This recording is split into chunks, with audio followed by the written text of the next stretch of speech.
Richard. My age is 78, and I am a retired electrical engineer. I had an operation on my left hip 30 days ago. They changed my hip completely, and I was supposed to have inflammation and pain after the operation.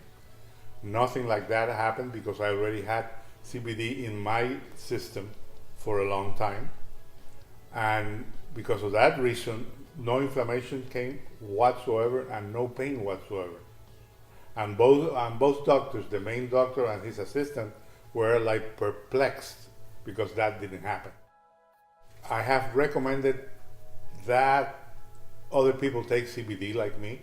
It's working great. I still have no pain from the operation, no inflammation, and I am walking now like if nothing has happened. My wife takes it also, and it's working for her.